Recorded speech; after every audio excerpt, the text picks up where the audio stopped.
இப்போ நம்ம இந்த பதிவில் பார்க்க போகிறது பிளட் எஃபெக்ட் எப்படி வந்து டெக்ஸ்ட்டில் அப்ளை பண்ணுறதுன்னு பார்க்க போகிறோம். இப்போது இந்த இடத்துல டெக்ஸ்ட் எஃபெக்ட்ஸ் அப்படின்னு நம்ம கொடுத்துருக்கோம். இப்போ இதை நம்ம ட்ரான்ஸ்ஃபார்ம் பண்ணிக்கிறோம். இதில் 90 டிகிரிக்கு டர்ன் பண்ணிக்கிறோம். ஏன் நமக்கு டைரெக்டாக 90 டிகிரின்னு நம்ம கொடுத்தாலும் சரி தான்.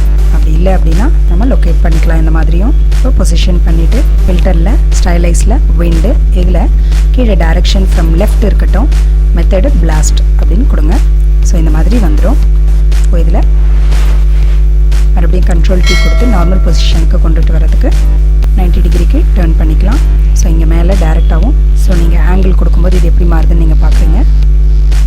90 டிகிரி கொடுத்து நம்ம மறுபடியும் நார்மல் பொசிஷனுக்கு கொண்டு வந்திருக்கோம்.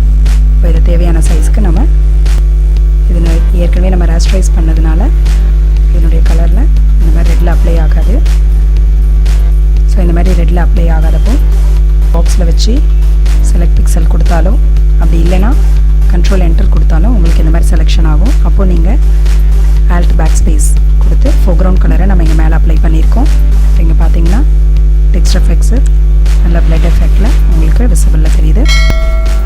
இப்போ நம்ம இங்கே ஃபயர் எஃபெக்ட்ஸ் அப்படின்னு நம்ம டைப் பண்ணிக்குவோம். இப்போ இதை தேவையான அளவுக்கு நம்ம டர்ன் பண்ணிக்கிறோம். இதுக்கு கண்ட்ரோல் டி நம்ம கொடுத்துக்கிறோம். Control D கொடுத்துக்கிறோம். இப்போ ராஸ்டரைஸ் கொடுத்துக்குவோம்.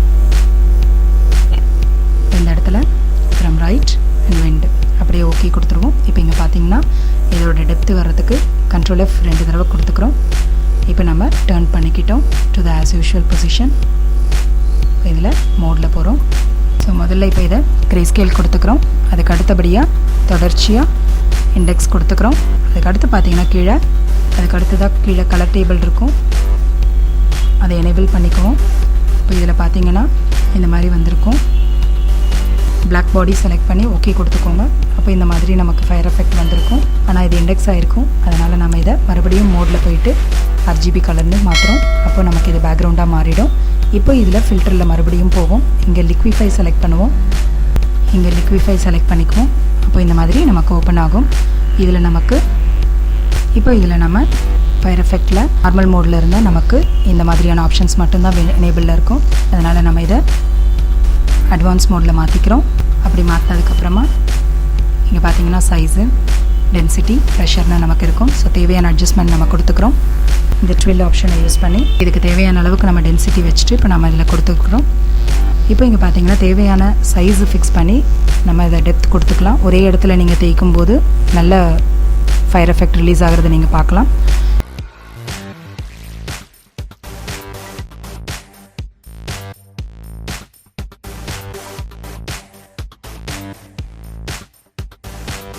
இப்போ தேவையான சைஸை குறைச்சி கீழே இருக்கக்கூடியதுக்கும் நம்ம இப்போ இந்த மாதிரி சின்ன இடத்துல இருக்கக்கூடிய எஃபெக்ட்ஸுக்கு நம்ம சைஸை கொஞ்சம் குறைச்சிட்டு டென்சிட்டி அப்படியே வச்சு நம்ம ட்ராக் பண்ணிவிடுவோம். இப்போ ஒன்ஸ் ஓகே அப்படின்னும் போது நம்ம ஓகே கிளிக் பண்ணிடலாம்.